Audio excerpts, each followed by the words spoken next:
mengenai aliran fluida nyata. Yang pastinya akan berbeda dengan apa yang sudah kita pelajari yang lalu. Yaitu mengenai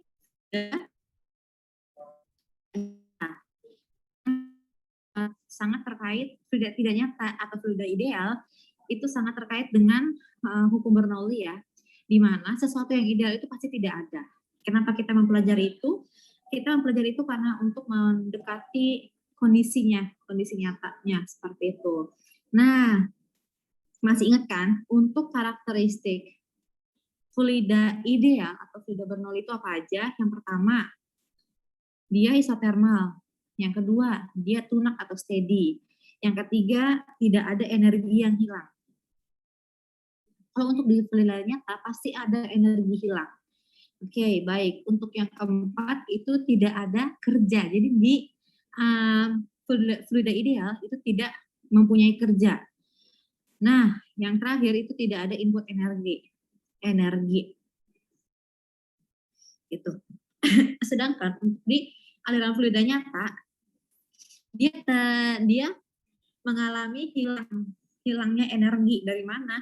Dari friksi atau dari gesekan ya. Gitu. Jadi antara sil fluida yang mengalir dalam pipa dia mengalami peristiwa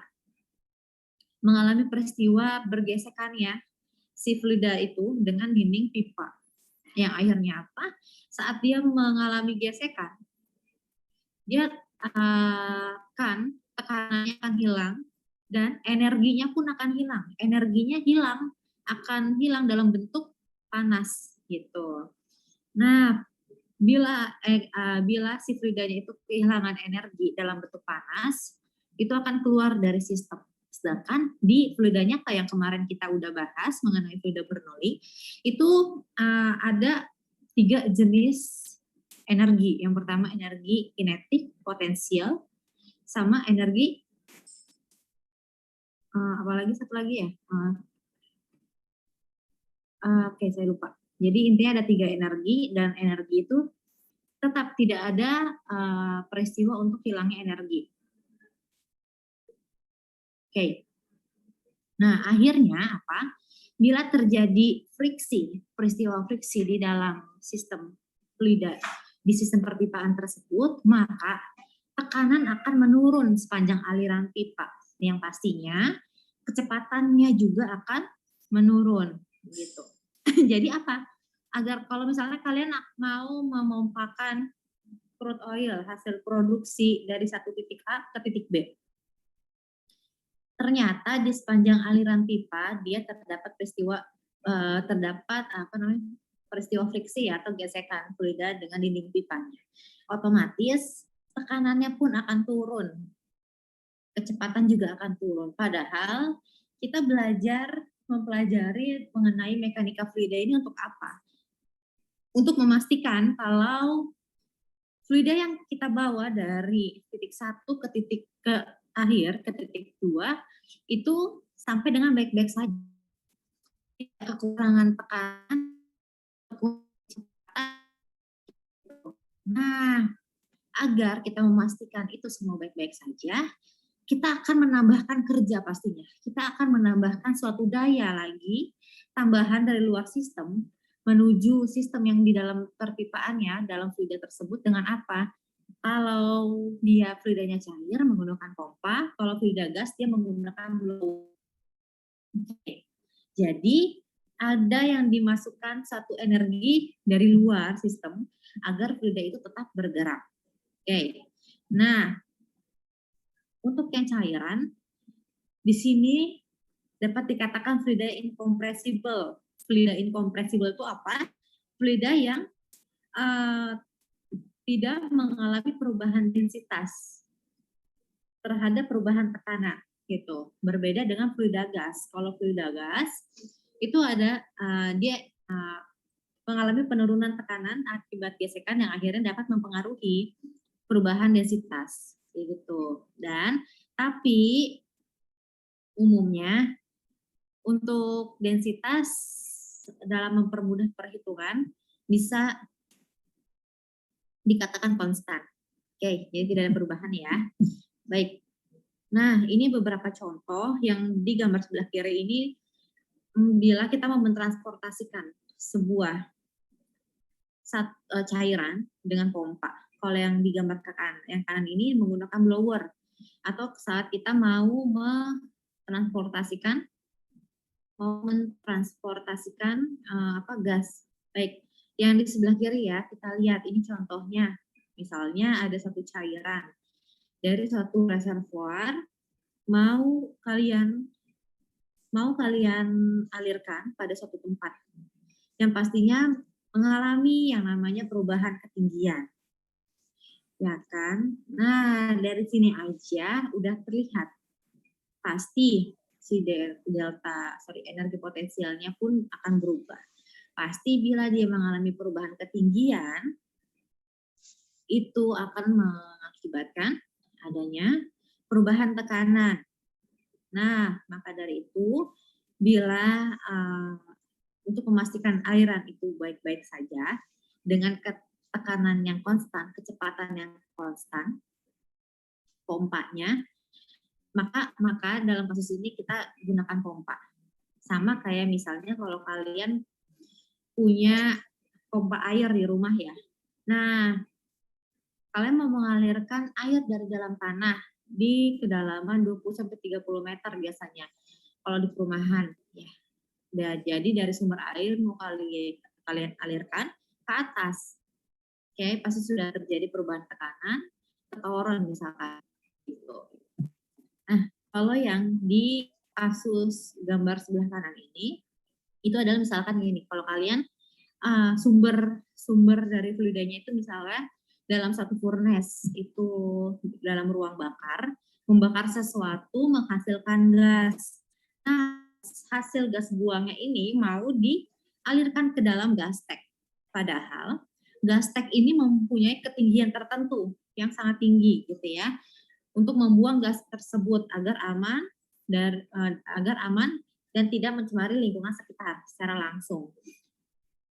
Nah, bagaimana kita mau memastikan agar si gas buang tersebut dapat benar-benar terbuang ke lingkungan melalui gas tank ini? Maka kita membutuhkan yang namanya blower.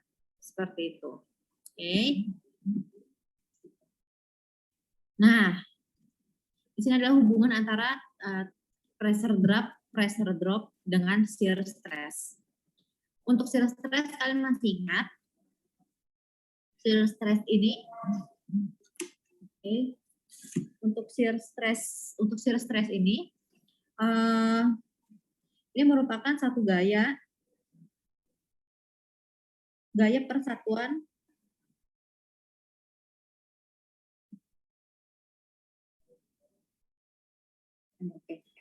gaya persatuan luas. Nah, ternyata dari diagram yang dapat kita lihat di sini, yang bawah ini itu adalah L. Di titik 0 jarak L itu jarak atau panjang pipa 0 sampai dengan L jarak tertentu. Seiring panjangnya pipa ini, ternyata tekanan si fluida di dalam pipa itu akan semakin turun. Begitu. Ini berarti akan membuktikan bahwa persamaan delta P per delta L. Perubahan tekanan per perubahan jarak itu akan semakin besar bila panjang pipa juga akan semakin besar gitu. Jadi hubungan antara dP dengan dL itu akan semakin besar. Nah, that's why kita juga membutuhkan lagi-lagi yang namanya tambahan atau kerja energi untuk dalam sistem. Oke. Ini yang atas adalah salah satu contoh komposit fuel yang memang di dalamnya itu terdapat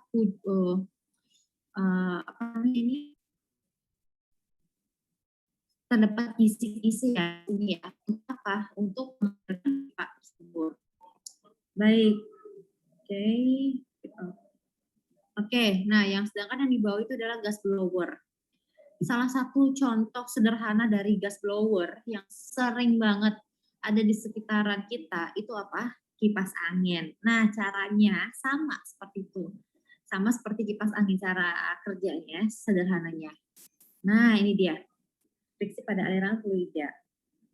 Oke.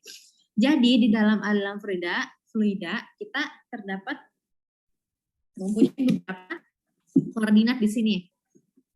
Oke. Siapa yang baru gabung? Sebentar.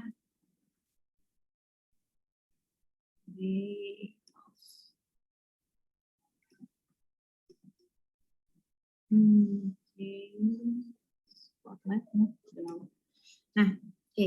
Nah, kalau di sini itu adalah titik sumbu koordinat X. Oke.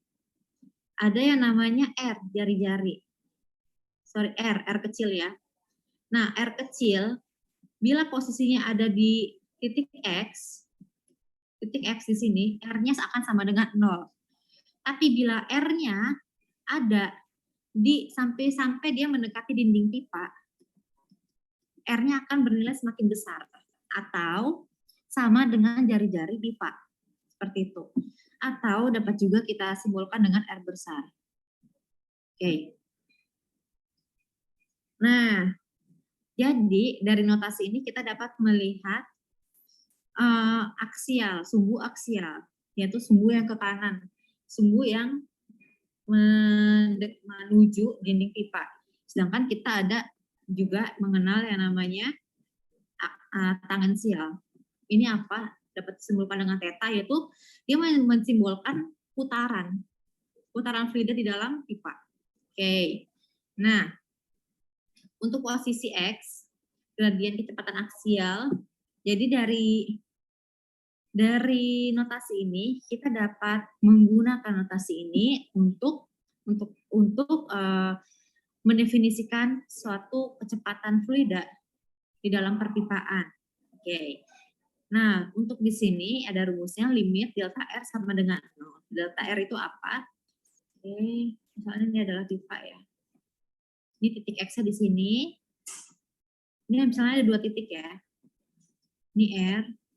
Oke, jarak antara titik 1 dengan titik yang kedua itu adalah kita bisa namakan dengan delta R. Oke. Ya. Sorry. Nah, yang titik tengah ini adalah X ya. Oke. R ini yang titik yang kedua yang di atas di satu titik gitu ya, di satu posisi. Nah, U itu adalah kecepatan linier. Jadi kalau kita mau mengetahui nih perubahan kecepatan linier terhadap jarak atau jari-jari, jarak antara pusat sumbu dari si pipa itu menuju dinding pipa, kita dapat definisikan limit delta R mendekati 0. Kenapa kita limitkan? Karena kita mau memperhitungkan kecepatan linier dengan sekecil mungkin, gitu. Nah, seperti ini ya, kecil banget jarak antara delta R-nya itu.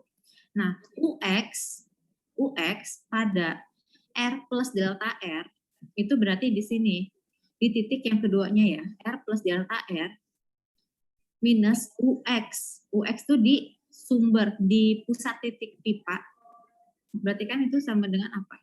Ya kan? Nah, ternyata antara UX pada R plus delta R dengan UX di titik X atau R sama dengan 0 itu mempunyai nilai yang berbeda. Terus dibagi dengan delta R. Maka kita bisa dapat satu persamaan perubahan kecepatan linier per DR, perubahan R, atau jarak pusat pipa menuju dinding pipa. Nah, akibat kontak fluida dengan dinding pipa, maka permukaan dinding akan memberikan gaya Fw pada arah yang berlawanan dengan arah gerak fluida. Gaya Fw ini adalah gaya di wall ya. Fw itu W-nya wall pada arah yang berlawanan dengan arah gerak fluida. Itu dia yang dinamakan dengan shear stress. Shear stress itu terjadi dia arahnya berlawanan dengan arah fluida. Oke. Yang sangat berkaitan dengan friksi atau gaya gesek. Maka muncul dia karena adanya perbedaan posisi antara R dan R plus delta R.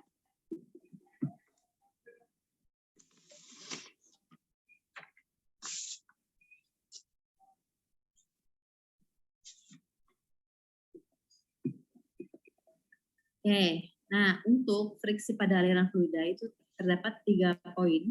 Yang pertama itu adalah luas area. Luas area terjadinya friksi atau gesekan pada lapisan fluida dengan jarak L dan panjang L. Di mana untuk luas terjadinya gesekan ini itu sama dengan luas keliling dari pipa. Oke, note ya. Nah, sedangkan bila kita sudah mengetahui luas keliling dari pipa, setelahnya kita dapat mencari TO. TO itu adalah shear stress. Selanjutnya kita akan dapat menentukan shear stress-nya yang didefinisikan sebagai gaya friksi per luas area. Fs ini adalah friksi per luas area. Untuk aliran yang ke arah X dengan kecepatan UX. Dan UX berubah sepanjang R yang tadi. Delta UX per delta R. Maka shear stress didefinisikan sebagai persamaan berikut. Oke, atau Rx ini adalah shear stress sama dengan Fs per 2PRL. 2PRL ini adalah luas keliling, luas penampang, bukan luas keliling, Ini luas penampang ya. Oke, lanjut. Nah, dari sini ternyata si tau Rx atau shear stress ini dapat dihubungkan dengan gradien kecepatan. Gradien kecepatan itu yang ini, yang do UX per do R atau delta UX per delta R. Oke. Nah, dia berkolerasi secara tata linear, garis lurus. Oke, kalau tau Rx-nya dia semakin besar, stresnya semakin besar, maka perubahan kecepatan gradiennya itu akan juga semakin besar.